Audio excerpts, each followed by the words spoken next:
Drawdown Australia is about bringing the global drawdown projects and applying it in the Australian context. And it's something that I'm very passionate about because I've kind of always been a closet environmentalist. So since I was 14 years of age, back then in the economics class, they explained the economic model, and I realised there was something fundamentally wrong with the economic model because the environment isn't included in our economic model except as the supplier of resources. But the impact on our environment, the costs of that and the destruction of it, they're considered externalities of the economic model, which just didn't make sense with me. And so a couple of years ago, with the sort of peak of an existential crisis, I made the decision, what am I going to do with the rest of my life from here? And decided that there's nothing more important than working on the existential threat that is climate change, the greatest existential threat now facing humanity.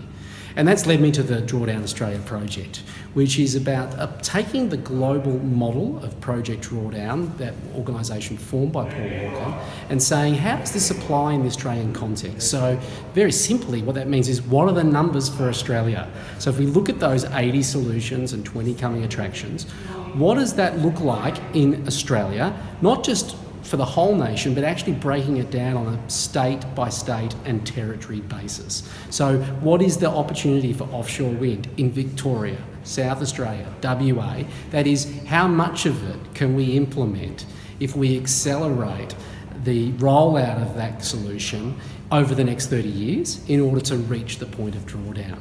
Where we're at with Drawdown Australia now is there's a lot of enthusiastic support. We've got some key partners and advising parties like ClimateWorks, who of course have led a lot of the research into these pathways to reaching the point of net zero emissions and drawdown.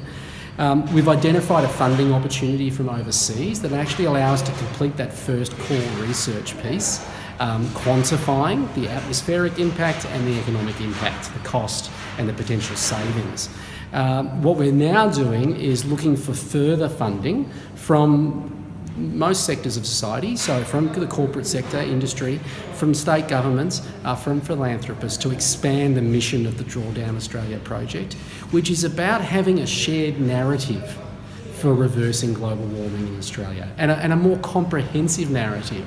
Largely in Australia now, we talk about climate change, we tend to focus on renewables and fossil fuels, rightly so. It's a big chunk of the solution in Australia, but it's not just that. It's dozens, more than 100 things we need to do.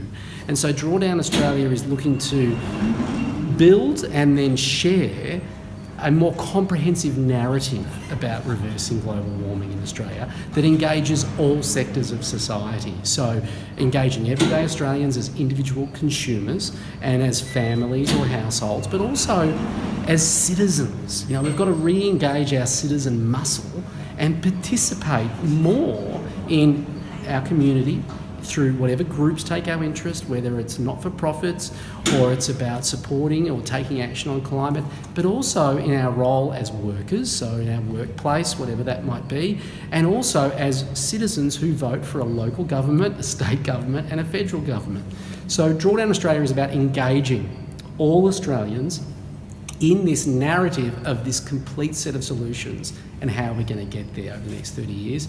And at the moment, we're very much looking for people who want to get on board with the formation of this project. So people who are interested in volunteering, people who might want to be an advisor or a board member, and obviously people who have networks or can make introductions for major funding.